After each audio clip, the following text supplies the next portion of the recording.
The concept of collective accountability is valuable for healthcare leaders working to optimize the safety and quality of care, as well as the health of the population of patients they care for.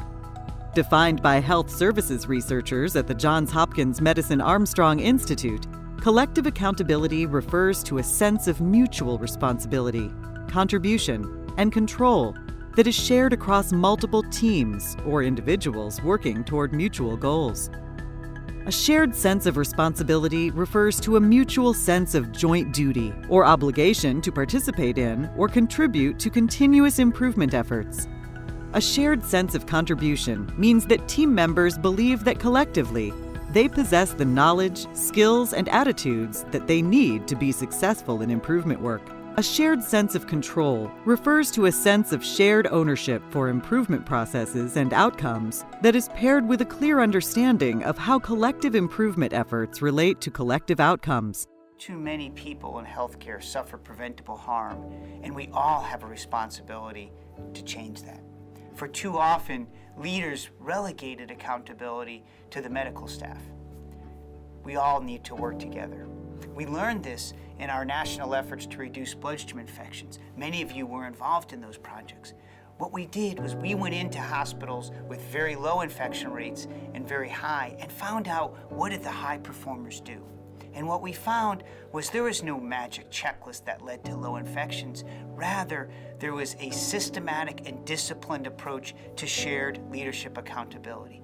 Board and leaders declared a goal of 0 infections. They created an enabling infrastructure to support teams in their work. The teams were engaged at the front line and they learned in peer learning communities, and they transparently reported their results and created focused accountability. You do all those 4 things and you'll see your infections plummet. Collective accountability really encompasses 3 things. Number 1, responsibility. That is, I am able to respond. I take ownership for what I can do every day. I see it as part of who I am, as my role. Number 2, contribution. A sense that what I do matters, that I have meaning in my work. And finally, control. A sense that if my team and I make changes, they'll matter. I have control over the work I do and the impacts that I have. The key question then becomes how to develop and sustain collective accountability and strengthen the links between the large number of people and teams that often must work together in order to meaningfully reduce harm, improve the care experience, or reduce costs. The model of collective accountability, developed by the Johns Hopkins Medicine Research Team led by Dr. Sally Weaver and Michael Rosen, pinpoints 3 key contextual levers and 2 key types of leadership behavior that influences collective accountability. The first lever deals with responsibility, role clarity, and feedback. Collective accountability emerges when leaders across organizational levels work together to set clear expectations that participation in improvement efforts are a valued and expected part of practicing or working here. Ensure that ongoing feedback is provided about the impact of improvement processes and changes in outcomes, and align so that there are fair consequences for failure and success. These send powerful signals about what is expected and valued. The second lever deals with building capacity. This really means ensuring that clinicians, staff, administrators, executive leaders, and even board members have the key knowledge, skills, and attitudes necessary for them to actively participate in, support, develop, or lead improvement work. This also means considering a broader range of skills or competencies, not only technical clinical skills. It includes leadership skills, project management skills, measurement and evaluation skills, as well as knowledge and skills in process improvement techniques or methods. This lever also includes the formal and informal strategies that might be used to help develop or reinforce this improvement-oriented knowledge, skills, or attitudes in practice.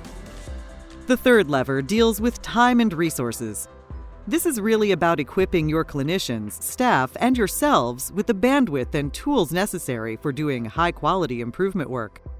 This lever is particularly important because it sends some of the most salient messages about the real priority of patient safety and other improvement work relative to other organizational goals such as efficiency, throughput, volume, and so forth.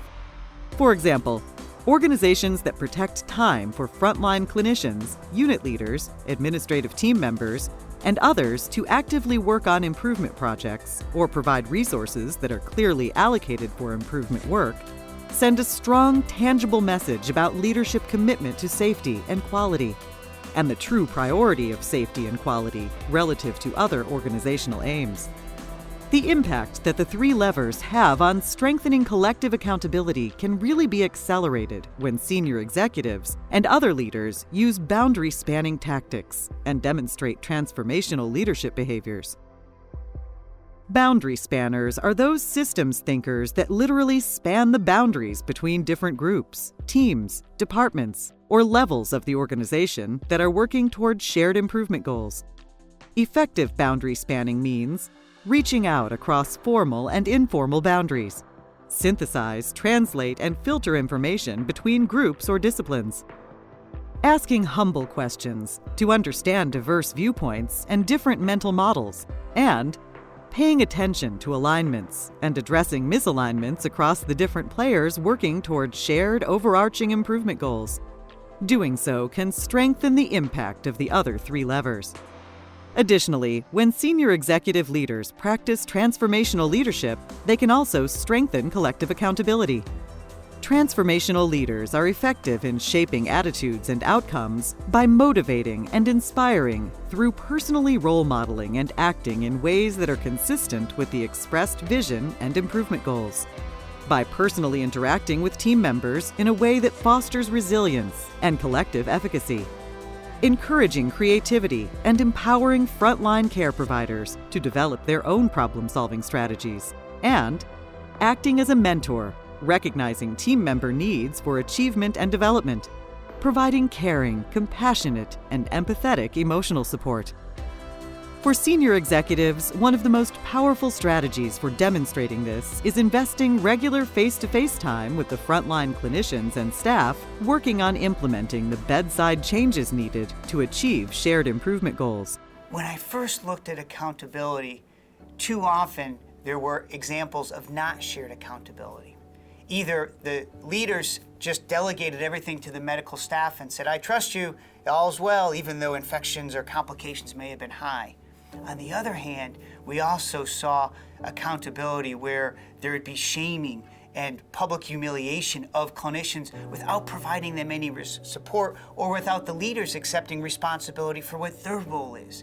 I'll never forget speaking with a senior surgeon who was being called out for their high complication rates without any support. And he said to me, "Peter, I don't want to have these complications, but I'm a surgeon. I don't know improvement science and implementation. Help me, don't embarrass me." What we look at when we see shared accountability is leaders first looking at the mirror and saying, have I maximally set this team up to successfully improve their outcomes? That is, do they have a clear goal and measure? Do they have the resources to do this? Do they have the time and the skills? And do they get feedback on performance? And if I first can answer yes to all of those, then we can work with clinicians and say, now are you doing your part to deliver on results? And the only way we're going to get improvement is if both of us are in this together.